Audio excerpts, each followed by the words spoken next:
NBA. Ce soir, nous nous retrouvons pour un match exceptionnel, le seul match de la saison qui se déroule en dehors de l'Amérique du Nord, puisque ce match se joue à Londres. Il est 21h pour ce début de match et nous commençons tout de suite avec la conférence d'Adam Silver, le commissionneur de la NBA, c'est-à-dire en fait un commissionneur, c'est le directeur entre guillemets ou le président si vous voulez, mais c'est plus comme un arbitre un petit peu de la NBA entre les présidents de clubs et les propriétaires et bien sûr l'association des joueurs. Voilà pour préciser.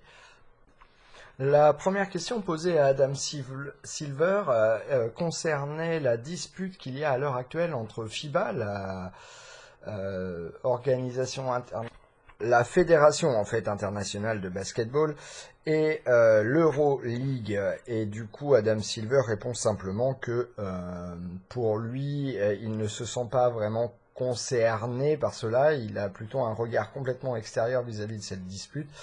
Et que du coup, par contre, il reconnaît que la nécessité d'avoir des équipes nationales fortes et un système international de compétition des équipes nationales est très important, puisque cela permet, de par les témoignages qu'il a reçus des joueurs internationaux qui jouent en NBA, que pour eux, s'il n'y avait pas eu d'équipes nationales et des compétitions internationales télévisées, etc., beaucoup de ces joueurs ne seraient sans doute pas venus jouer au basketball et du coup ne seraient pas venus en NBA. La deuxième question posée concerne la polémique, entre guillemets, qui se passe en ce moment en NBA entre les arbitres, l'association d'ailleurs des arbitres, et les joueurs qui se plaignent de ce qui se passe. Et Adam Silver dit qu'en fait, il n'y a aucune aberration en termes de statistiques, en termes d'exclusion de joueurs dans les matchs, en termes de fautes techniques sifflées, etc. Il n'y a pas quelque chose d'extraordinaire aujourd'hui. Par contre, il met un point à préciser que aujourd'hui, tout est étudié à la loupe, puisque il n'y a plus de secret, c'est-à-dire que avec les télévisions qui filment tout, avec les téléphones portables, avec les gens qui filment eux-mêmes, avec etc. Il y a tout le temps quelqu'un qui est capable en fait de nous ressortir quelque chose qui se passe, et que les joueurs ne peuvent, ni les joueurs ni les arbitres ne peuvent se cacher en fait. Donc quand un joueur insulte un arbitre par exemple, ce n'est plus quelque chose qui peut passer à la trappe. Et inversement, quand un arbitre siffle peut-être trop rapidement ou ne siffle pas une bonne faute, etc., cela est étudié aussi à la loupe, puisque c'est dans les deux sens, bien entendu.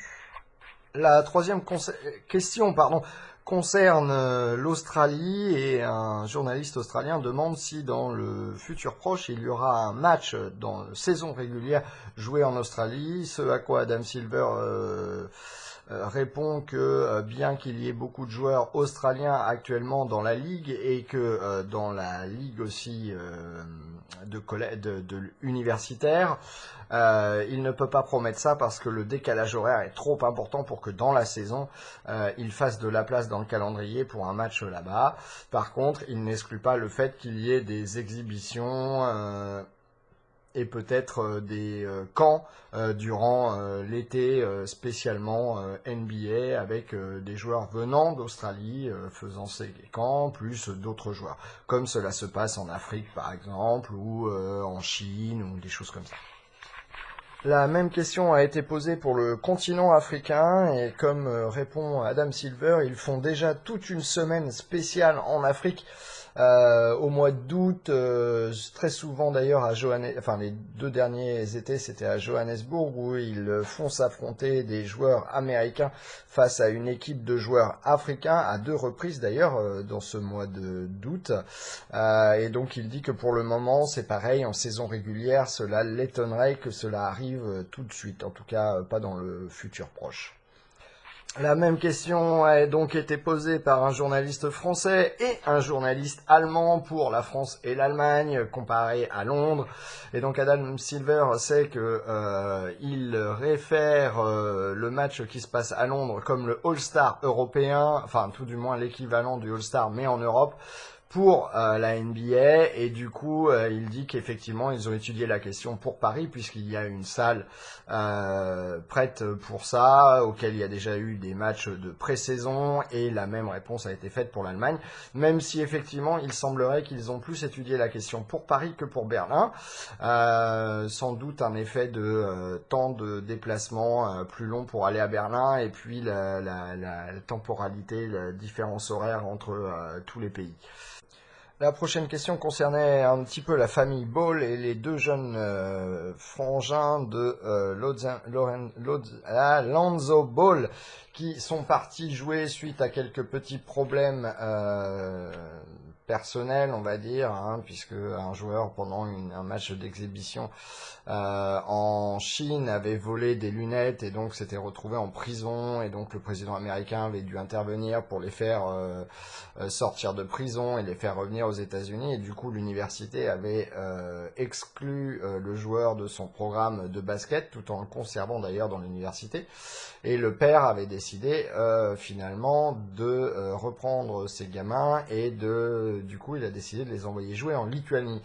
Donc le commissionnaire Adam Silver a décidé de botter en touche sur cette question et de dire que c'était plutôt sur la grande question de comment on formait les joueurs, puisqu'en Europe on peut commencer à être un joueur professionnel à partir de 16 ans, alors qu'aux États-Unis un joueur professionnel commence à 19 ans, en tout cas dans la NBA. Donc voilà, il a un peu botté en touche. La question suivante concernait le format des playoffs en NBA, et du coup Adam Silver répond que bon, pour l'instant il n'y a pas de volonté de changer ce format-là, puisque le format Est-Ouest, 8 teams à l'Est et 8 teams à l'Ouest qui s'affrontent, et puis le vainqueur de chaque conférence qui s'affronte en finale. Pour l'instant, apparemment, il dit qu'il n'y aura aucun changement de ce côté-là. La question suivante concerne l'implantation de plusieurs matchs et non pas un seul en Europe durant la saison, et comme il l'a dit, c'est un problème de calendrier, puisque par exemple là pour le match de Londres, Boston et Philadelphie ont arrêté de jouer, je crois leur dernier match ça devait être dimanche, et que leur prochain match sera lundi, donc ça fait 9 jours pour jouer un seul match. Ce qui fait beaucoup, et d'ailleurs il en remercie les deux équipes, puisque ça veut dire que leur calendrier est beaucoup plus condensé le reste de la saison que pour les autres équipes, et on le voit puisque par exemple Boston est une des équipes qui a joué le plus de matchs pour l'instant cette saison. Mais Adam Silver n'exclut pas le fait que cela puisse se passer s'ils arrivent à trouver un arrangement pour faire ce genre de petites de matchs en Europe, et effectivement avoir plusieurs matchs, peut-être faire venir plusieurs équipes qui s'affronteraient en Europe dans un espèce de mini championnat sans doute européen rapide. La question suivante concerne le nouveau format du All-Star et du choix surtout des équipes, puisque je le rappelle cette année le système de choix, enfin de vote, etc. n'a pas été changé. Par contre, les équipes seront choisies par les capitaines, c'est-à-dire les deux joueurs les plus votés au All-Star pour la conférence Est et pour la conférence Ouest seront donc choisis comme étant les capitaines, et à partir de ce moment-là, les capitaines pourront choisir n'importe quel joueur qui seront choisis pour le All-Star, c'est-à-dire qu'ils formeront chacune leur équipe. On pourrait imaginer, par exemple, pour l'instant c'est Giannis Antetokounmpo à l'Est qui est en tête des votes, et je crois que ça doit être Stephen Curry à l'Ouest qui est en tête lui aussi. À l'Ouest du coup, et on pourrait imaginer que ces joueurs choisissent des joueurs qui ne sont pas dans leur conférence, etc. Et donc voilà l'excitement. Et comme il dit, c'est marrant parce qu'on pensait que ça susciterait beaucoup plus de réactions, et en fait les réactions se focalisent sur cette fameuse draft qui va arriver, et oui ou non est-ce qu'on télévise cette draft, et il parle du fait de la susceptibilité des joueurs qui ne veulent pas pour l'instant que cela soit télévisé, puisqu'ils n'ont pas envie qu'on sache qui a été pris en dernier en fait, et c'est surtout là qu'est la grande question. Voilà. Donc, mais en attendant, comme il dit, c'est super intéressant que tout le monde ait envie de savoir comment ça se passe, et que sans doute tous les journalistes vont se précipiter vers les capitaines dès que la draft, cette fameuse draft aura eu lieu, pour savoir qui ils ont choisi, dans quel ordre, etc. Et donc du coup, voilà, susciter un peu plus de choses. Et il dit, ça se trouve, un jour, on peut envisager qu'effectivement ce soit télévisé, et qu'il y ait un grand show qui ait lieu à cette occasion. Cette question d'ailleurs conclut la conférence de presse d'Adam Silver, et donc je vais passer dès maintenant au match opposant donc les Boston Celtics aux Philadelphia Sixers, et d'ailleurs ce match comptera comme un match à domicile pour Philadelphie. Je vous rappelle que vous pouvez retrouver tous les podcasts La Ronde NBA ainsi que Raptor Kiff sur le site mykiff.fr, mykif.fr, ainsi que sur les pages Facebook, YouTube, SoundCloud, Twitter, s'intitulant Kiff, K-I-F, plus loin, podcast au pluriel. Vous pouvez également me contacter par mail, au mail suivant du coup, contact, contact, @mykiff.fr. Surtout, n'hésitez pas, quelles que soient vos demandes, vos questions, vos interrogations, vos envies, si vous voulez me proposer aussi d'autres podcasts sur d'autres équipes, par exemple, ou si vous voulez participer à des conversations sur le podcast de La Ronde NBA, on peut imaginer qu'on ait une vraie discussion sur ce qui se passe dans la NBA. Il n'y a pas de souci, n'hésitez pas. Je rappelle que ce match concerne l'opposition entre les Boston Celtics, premiers de la conférence, avec un record de 33 victoires et 10 défaites, et c'est opposé donc aux Philadelphia Sixers, qui sont ceux qui reçoivent, même si cela se passe à Londres, et qui eux un record de 19 victoires et 19 défaites, et qu'ils sont 9e de la conférence Est. Le 5 de départ pour les Boston Celtics est composé de Kyrie Irving, Jaylen Brown, Aaron Baines, Al Horford et Jason Tatum. Pour les 76ers, il s'agit de Ben Simmons, J.J. Redick, Joel Embiid, Dario Saric et Robert Covington. Il s'agit de la troisième opposition entre les deux équipes cette saison, et Boston mène 2-0 pour le moment. À la fin du premier quart-temps, les Philadelphia Sixers mènent 28-23, et un match avec une rapidité d'action. La balle bouge beaucoup de la part des deux équipes. Le ballon circule vraiment énormément d'un côté de l'autre du terrain, à chaque fois en offense. C'est vraiment un superbe match, très intéressant, avec des bonnes défenses bien mises en place malgré le score. Et c'est un festival. J.J. Redick avec 13 points pour les Sixers d'entrée dans ce premier quart-temps. Après 3 minutes 30 jouées dans le deuxième quart-temps, Philadelphie mène 45-27, oui, 18 points d'avance sur Boston. Et surtout, ils viennent de mettre 45 points dans la vue à la meilleure défense de la ligue. Boston n'alloue que 97 points en moyenne par match à ses adversaires. Et là, les Sixers en ont déjà marqué 45 en 15 minutes seulement de match. Après le temps mort demandé par Boston, les choses se calment un peu pour les Sixers, puisque à la mi-temps, le score est de 57-48. Sixers ont mené jusqu'à 22 points à un moment donné. Ils menaient 49-27.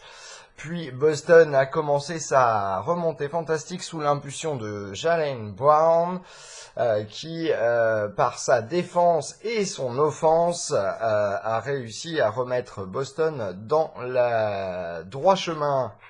Après 6 minutes de jouer et 6 secondes dans ce troisième quart-temps, Boston est revenu et même passe devant 69-68 pour Boston. Dans une remontée qui est vraiment incroyable. Leur défense est en train de complètement déstabiliser Philadelphie et cela se voit complètement dans ce match. Ils sont beaucoup plus actifs que Philadelphie, ça c'est sûr. Et puis surtout, Philadelphie a commencé à se refroidir. Il faut dire qu'ils avaient commencé le match sur un tempo très effréné, avec un taux de réussite qui était vraiment exceptionnel dans la première... je dirais dans les 15-20 premières minutes de cette première mi-temps. Et là, depuis, c'est vraiment Boston qui a su réagir et qui impose complètement son style de jeu. On le voit, que ce soit Kyrie Irving, Jaylen Brown, et c'est surtout le réveil aussi de Jayson Tatum qui fait un superbe boulot, vraiment un boulot incroyable. À la fin du troisième quart-temps, les Celtics mènent 85-79 dans un quart-temps qui a été extrêmement, je dirais, actif dans les deux sens, beaucoup de défense, beaucoup d'interruptions de jeu d'une part et d'autre, beaucoup de ballons volés. Je regarderai les statistiques à la fin du match, mais je ne serais pas étonné s'il y a plus de 10 ballons volés dans un sens ou dans l'autre. C'est vraiment assez intéressant comme match. On a l'impression d'un vrai match de basket, dans le sens où le ballon circule à une vitesse. Les deux équipes, dès qu'il y a un rebond pour une équipe, ils filent à la vitesse de l'éclair de l'autre côté du terrain, avec des passes transversales. Surtout, tout le monde court pour une équipe ou pour l'autre. C'est vraiment très intéressant. Jayson Tatum s'est complètement réveillé dans ce troisième quart-temps. Jaylen Brown continue ce qu'il avait commencé dans le deuxième quart-temps. Kyrie Irving s'est aussi un petit peu plus réveillé, un peu plus en réussite, je dirais, dans ses shoots.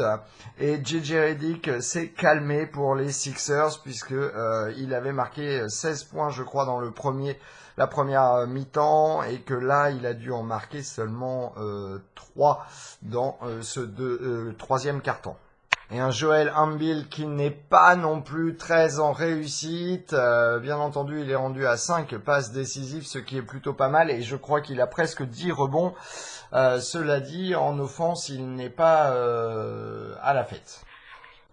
Après 5 minutes dans le quatrième quart-temps, Boston mène 102-85 et a complètement renversé le match depuis ce fameux temps mort dans le deuxième quart-temps, alors que Philadelphie menait de 18 points. C'est vraiment assez hallucinant. Une fois que leur défense est bien mise en place, leur offense a beaucoup plus de facilité à trouver la marque. Avec 4 minutes 48 à jouer dans ce quatrième quart-temps, petit moment de flottement entre Ben Simmons et Marcus Morris qui se sont un peu, on va dire, chauffés. Il a fallu séparer tout le monde et les arbitres ont décidé que le contact un peu fort de Ben Simmons sur Marcus Morris, c'était un bloc, voilà, un bloc, mais pas un contre en fait, un bloc sur le terrain. Et du coup, les arbitres sifflent une faute commune sur Ben Simmons. Par contre, une faute technique contre Marcus Morris, puisqu'il a poussé un peu, voilà, et quand il s'est relevé de la faute, il a directement été poussé Ben Simmons, donc il se prend une faute technique et le score est de 105-91 pour Boston, avec 2 lancers francs à suivre pour Marcus Morris. Et le match se termine sur un score de 114-103 pour les Boston Celtics. Un match vraiment incroyable, puisque les Sixers ont quand même mené jusqu'au milieu du troisième quart-temps, même si depuis je dirais le milieu du deuxième quart-temps, les Boston Celtics ont commencé leur remontée Et du coup, ils ont réussi à dépasser les Sixers à peine au milieu du troisième. Et puis ensuite, ils ont mené largement jusqu'à 19 points dans les dernières minutes du match.